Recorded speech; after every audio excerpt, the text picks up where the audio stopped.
Praise the Lord. ஒரே ஒரு வசனத்தை கூட காண்பித்து கொடுக்கிறேன். எரேமியா 32வது அதிகாரம் 27வது வசனம். என்னாலே செய்யக்கூடாத அதிசயமான காரியம் ஒன்றுண்டோன்னு சொல்லி இன்னைக்கு ஆண்டவர் நம்மளை பார்த்தாங்க சொல்றாரு. மகனே மகளே, நான் உன் வாழ்க்கையில அதிசயமான காரியத்தை செய்ய போறேன். நீயே நினைச்சு பார்க்க முடியாது அதிசயமான காரியம் உன் வாழ்க்கையில் நடக்க போகுதுன்னு சொல்லி இன்னைக்கு ஆண்டவர் உங்களை பார்த்து தான் சொல்றாரு.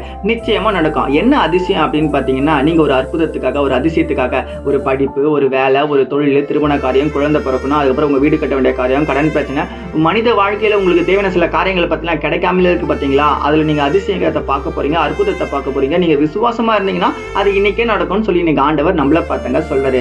தானியேலை பாத்தீங்கன்னா சிங்கக்கப்பில போட்டாங்க. ஆனா சிங்கக்கப்பில போட்டா கூட தானியேல் சிங்கக்கப்பில இருந்து வெளியே வந்தாங்க. இன்னைக்கு உங்க வாழ்க்கையோட சில பிரச்சனைகள், போராட்டங்களுக்குள்ள நீங்க மாட்டிட்டு இருக்கலாம். கண்டிப்பா நீங்க அதுல இருந்து வெளியே வருவீங்க. அதுக்கு ஆண்டவர் உங்களுக்கு உதவி செய்வாருங்க. உங்க பிரச்சனை நினைச்சு பயந்துகிட்டே இருக்காதீங்க. அதை இயேசுவை மாத்த வல்லவர் நினைங்க. ஏன்னா அற்புதமான காரியம், அதிசயமான காரியம் என்னால செய்ய முடியும்னு சொல்ல ஏசப்பா தான் சொல்றாரு. நான் சொல்லல. கண்டிப்பா உங்க வாழ்க்கையில் நடக்கும். நான் விசுவாசிக்கிறேன். நீங்க விசுவாசிக்கிறீங்கன்னா ஆமென் போட்டுக்கோங்க. இதே போல வசனங்களுக்கு ஃபாலோ பண்ணிக்கோங்க. God bless you. ஆமென்.